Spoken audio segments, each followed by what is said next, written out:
అందరికీ నమస్కారం. నేను మీ దేవి. యాటిట్యూడ్ లవర్ 23వ భాగం. రచయిత మోక్ష గారు. ఆఫీస్‌లో కానీ, మీ ఇంటి దగ్గర కానీ ఏ అమ్మాయితో ఇంత క్లోజ్‌గా ఉండరు కదా మీరు.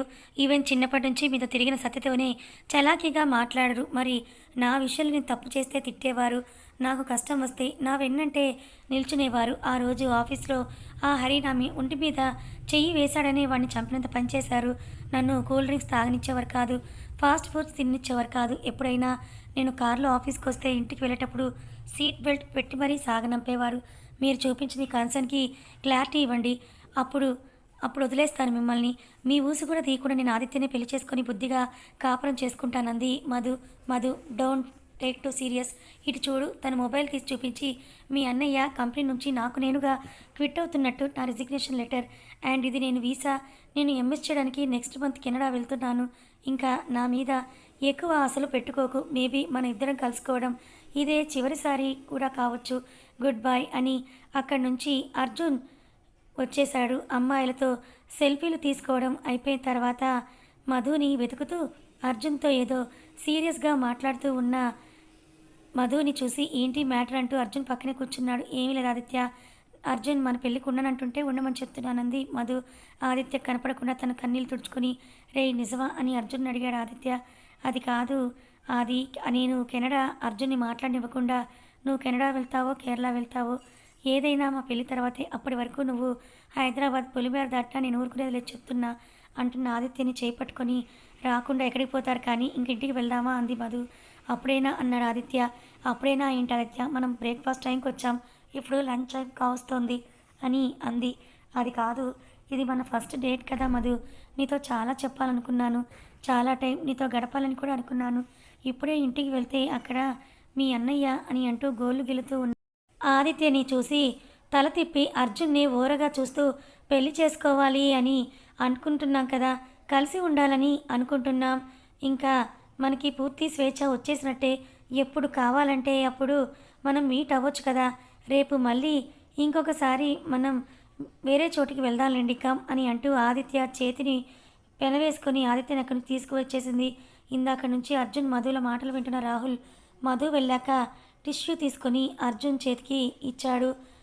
అర్జున్ ఏమీ మాట్లాడకుండా తీసుకొని కళ్ళొత్తుకుంటూ కంట్లో నలకపడినట్టుంది అన్నాడు. కంట్లో పడితే ఒక కంట్లోంచే నీళ్లు కారేది, రెండు కంట్లోంచి కారుతున్నాయంటే నలకపడింది కళ్ళల్లో కాదు గుండెల్లో అన్నాడు రాహుల్. రాహుల్ నీ భయం నేను సత్యని పెళ్లి చేసుకుంటాననే కదా. సత్య నాకు చెల్లి లాంటిది. ఒకవేళ మమ్మీ పంతం మీద తనకి పెళ్లి చేసుకునే రోజే వస్తే నేను అప్పుడే ఇంట్లో చెప్పబెట్టకుండా వెళ్ళిపోతానన్నాడు అర్జున్. నేను నీ అంత చేతకాని వాణ్ణి కాదులే, నా ప్రేమను నేను గెలిపించుకోగలను అని మొదటిసారి వాళ్ళ అన్నయ్యతో కటువుగా మాట్లాడాడు రాహుల్. ఆదిత్య కార్ రిషి ఇంటి దగ్గర ఆగ్గానే మధు అతన్ని ఇంట్లో కూడా రమ్మనకుండా అట్నుంచి అట్టే వెళ్ళిపోమని చెప్పి ఏడుస్తూ లోపలికి వచ్చేసింది. స్టడీ రూమ్లో ఏవో పుస్తకాలు తిరిగేస్తూ చూస్తూ ఉన్న రిషిని చూసి అన్నయ్య అని ఏడుస్తూ వెళ్ళి అతన్ని కావులించుకుంది. రిషి చేతిలో పుస్తకాన్ని టేబుల్ మీద పెట్టి మధు తల నిమురుతూ ఉంటే మధునే చూద్దామని పనిగట్టుకొని వచ్చిన చైతు రిషిని పట్టుకొని ఏడుస్తూ ఉన్న మధుని చూసి మధు ఏమైందిరా అని అన్నాడు కంగారుగా. చిన్నన్నయ్య గొంతు విన్న మధు కళ్ళు తుడుచుకొని చైతుని చూసి నువ్వెప్పుడొచ్చావని అయోమయంగా అడిగింది. నేను కూడా వచ్చానని వినిపించిన శౌర్య గొంతుకి తల తిప్పిన మధు వాళ్ళిద్దరినీ అలా మార్చి మార్చి చూస్తుంటే మధు ఏమైందిరా అని చైతు మధు దగ్గరికి వచ్చి అడిగాడు. చైతు అడిగిన ప్రశ్నలకి సమాధానం చెప్పలేక బోరుమంటూ ఏడ్చేసింది మధు. మధుకి దెబ్బ తగిలితే తన కంటొంచి నీళ్ళొచ్చే చైతుకి ఇప్పుడు మధు గుండె పగిలేలా ఏడుస్తుంటే తట్టుకోలేక మధు బుగ్గలు రెండు పట్టుకొని ఆదిత్య ఏమైనా అన్నాడా కోపంగా అడిగాడు. ఏమీ కాదు, నన్ను ఇలా వదిలేండి కాసేపు అని వాళ్ళ మధ్య ఉండలేక తన రూమ్కి పరిగెత్తింది మధు. అసలు ఏమైంది అన్నయ్య రిషిని నిలదీశాడు చైతు. రిషి కూడా ఏమీ మాట్లాడలేదు. ఇక లాభం లేదని శశి దగ్గరికి వెళ్ళాడు చైతు. శౌర్య మాత్రం మాటైనా మాట్లాడకుండా మౌనంగా ఒక మూలనే కూర్చున్నాడు. శశి ద్వారా విషయం తెలుసుకున్న చైతు కోపంగా మధు దగ్గరికి వచ్చి వాడెవడో ఏదో వాగేస్తే ఇలా ఏడుస్తూ కూర్చుంటావా నువ్వు ఊ అని అను, అంతే, వాణ్ణి తీసుకుని వచ్చి నీ కాళ్ళ దగ్గరే పడేస్తాను అని అన్నాడు చైతు ఆవేశంగా. పడేస్తే పడి ఉంటాడు అనుకుంటున్నావా అన్నయ్య? అర్జున్ నాకు కావాల్సింది అర్జున్ ప్రేమ అన్నయ్య. ఇదే విషయం నేను అందరికీ పేరు పేరున చెప్పలేను అని అంది మధు అక్కడే బాధపడుతూ ఏడుస్తూ. చైతు ఆవేశాన్ని చూసి అదే పిచ్చిదంటే నువ్వు కూడా ఏంటన్నయ్య దానిలాగా మన ఇంటికి అల్లుడు, అది మధుకి భర్త కావాలంటే దానికి ఒక అర్హత ఉండాలి. కోరి వచ్చిన అవకాశాన్ని వాడు వదులుకుంటే వాడి పీడ విరగడయిందనుకోవాలి అంతే అన్నాడు శౌర్య. అక్కడ శౌర్యకి ఎవరి మాటలు పట్టించుకునేంత పరిస్థితులు లేకపోయినా రిషి మాత్రం ఆ మాటలకి బ్రుకుటి ముడివేశాడు.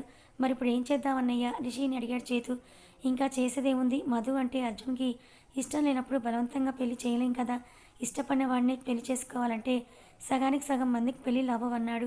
తన ప్రేమని పక్క నుండి గెలిపించి దగ్గరుండి తన చేతుల మీదుగా పెళ్లి చేసిన మధు ఇప్పుడు తన లవ్ ఫెయిల్యూర్ అయ్యి ఇలా బాధపడటం తట్టుకోలేకపోయాడు చేతు. ఏదో ఒకటి చేసి మధుని అర్జున్కి ఇచ్చి పెళ్లి చేయాలి. ఇదే అతని మెదడులో మెదులుతోంది. ఇది నా పెయిన్. నా గురించి మీరెవరూ వర్రీ అవ్వద్దు.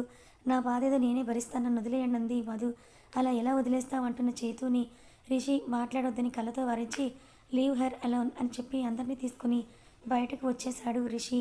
లలిత గారి దగ్గర లలిత గోపాల్ గారికి వడ్డిస్తూ భోజనం. పెద్దోడు వచ్చే నెలలో కెనడా వెళ్తున్నాడు అంటున్నాడు కదా, ఈ లోపు వాడికి పెళ్లి చేసేద్దామా అన్నారు. నెలలోన అంత కంగారు ఏముంది లలిత, వాడు అక్కడ చదువుకునేది 2 సంవత్సరాలే కదా, వచ్చాక చూద్దాంలే అన్నారు ఆయన. ఈ సంవత్సరం వాడికి 30 ఏళ్ళు వచ్చేస్తాయి. ఎక్కడికైనా వెళ్తుంటే అందరూ నన్ను అర్జున్ పెళ్లి గురించి అడుగుతున్నారు. మా అన్నయ్య కూడా కంగారు పడుతున్నాడు కదండి అన్నారు. ఆయన కాసేపు ఆలోచించి మరి పెద్దోడితో అన్నావు ఈ మాట అన్నారు. చెప్పాను, మీ ఇష్టం అన్నాడు. సరే మీ అన్నయ్యతో మాట్లాడరా, వెళ్లే ముందు ఒక మాట అమ్మ నాన్నకు కూడా చెప్పేసి వెళ్ళు అన్నారు. ఆ మాటతో లలిత గారి మొహంలో ఏదో విజయానందం, ఏదో సాధించానన్న గర్వం ఆవిడ మొహంలో తొణికిసలాడుతోంది. పట్టరాని ఆనందంలో ఆ విషయం వెంటనే అత్తామామకు చెప్పడానికి వాళ్ళ దగ్గరికి పరిగెత్తింది ఆవిడ. ఇక్కడ గోపాల్ గారు భోజనం ఇంకా పూర్తే కాలేదు అన్న విషయం మర్చిపోయి విషయం విన్న తర్వాత అర్జున్ ప్రసాద్ గారు, మధుసూదనమ్మ గారు అర్జున్ సత్యాల పెళ్లికి అభ్యంతరం ఏమీ పెట్టకపోగా చిన్నప్పటి నుంచి కన్న తల్లి కన్నా ఎక్కువగా వాడిని చూసుకున్నది నువ్వే కదా, వాడి మంచి చెడు నీకంటే బాగా ఎవరికి తెలుస్తుంది అని అన్నారు. ఆనందంతో ఆవిడ ఇంకా అంతు లేకుండా పోయింది. అదే రోజు సాయంత్రం తీరిగ్గా అన్న దగ్గరికి వెళ్ళి నిశ్చార్థం లాంటి ఫార్మాలిటీస్ ఏమి లేకుండా పెళ్ళికే ముహూర్తాలు పెట్టమని చెప్పారు ఆవిడ. ఆ మాటకి సత్య గుండెల్లో పెద్ద ఆటమ్మ పడ్డట్టయింది. తనకి అర్జున్ అంటే ఇష్టం లేదు. రాహుల్ని పెళ్లి చేసుకుంటానన్న విషయం వాళ్ళ నాన్న దగ్గర కక్కలేక మింగలేక ఏడుస్తూ అక్కడి నుంచి బయటకు వచ్చి రాహుల్కి ఫోన్ చేసింది. అసలే అర్జున్ మధు నానా మాటలని బాధ పెట్టాడని కోపలున్న రాహుల్ సత్య ఫోన్తో తిక్కరేగి అర్జున్తో మాటని చెప్పకుండా ఊరికి బయలుదేరాడు.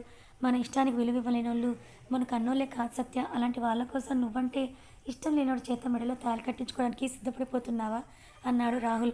ఏం చెయ్యను బావా, ఇప్పుడు మన స్వార్థం చూసుకొని వెళ్ళిపోతే రేపు అమ్మనాన్నల పరిస్థితి ఏంటో ఒక్కసారైనా ఆలోచించావా ఏడుస్తూ చెప్పింది సత్య. స్వార్థమా?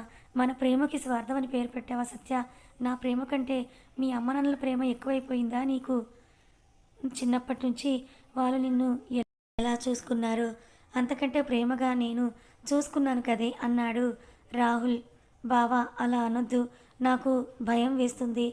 నువ్వొకసారి నాన్నతో మాట్లాడి చూడు ప్లీజ్ అని అంటూ ప్రాధేయపడింది సత్య. మాట్లాడాలా? ఏం మొహం పెట్టుకొని నేను మీ నాన్న దగ్గరికి వెళ్ళని, నా కూతుర్ని ఏం పెట్టి పోషిస్తావని మీ నాన్న అంటే అని అన్నాడు రాహుల్. సత్య ఏడుస్తూనే నాకు నీ మీద నమ్మకం ఉంది బావా, ఎప్పటికైనా నువ్వు పెద్ద డైరెక్టర్ అవుతావని అదే నాన్నకు చెప్తానంది. అంత నమ్మకం ఉన్నదానివి నాతో వచ్చడానికి ఎందుకు భయపడుతున్నావు అన్నాడు రాహుల్. బావా తలెత్తి రాహుల్ కళలోకి చూసింది సత్య. నన్ను నమ్మి నాతో రా సత్య, ఇద్దరం ఏదైనా గుళ్ళో పెళ్లి చేసుకొని వెళ్తే ఇంట్లో వాళ్ళు మాత్రం ఏమంటారు చెప్పు?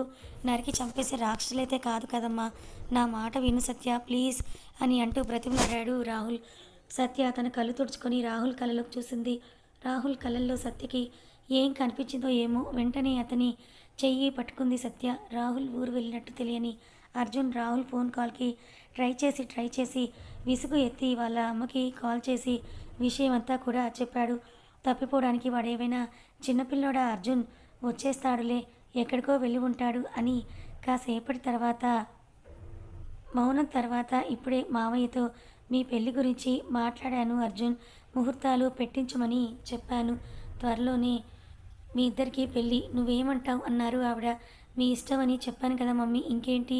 క్షణమైనా ఆలోచించకుండా చెప్పాడు అర్జున్. మధు గురించి ఆలోచిస్తూ మనసు పాడు చేసుకోకు, నీకు సత్య సరైన జోడి అంటున్న ఆవిడ వీధి గుమ్మం దగ్గర ఎవరో వచ్చినట్టుగా అనిపించి తలెత్తి చూసిన ఆవిడకి మెడలో దండలతో రాహుల్ సత్య దర్శనమిచ్చారు. మెడలో దండలు, తలలో అక్షింతలతో కనిపించిన రాహుల్ని సత్యం చూసి భగవంతుడా అంటూ తల పట్టుకున్నారు ఆవిడ. ఆ అరుపుకి అక్కడ అర్జున్ తల కూడా కంగారు పడుతూ మమ్మీ ఏమైందన్నాడు.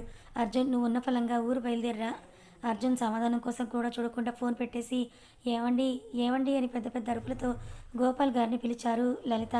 ఆయన కూడా ఆ అరుపుకి హడలిపోయాడు. ఆయన కంగారుగా బయటకు వచ్చి వీధి గుమ్మంలో నిల్చున్న సత్యని రాహుల్ని చూసి అక్కడే స్థానం అయిపోయారు.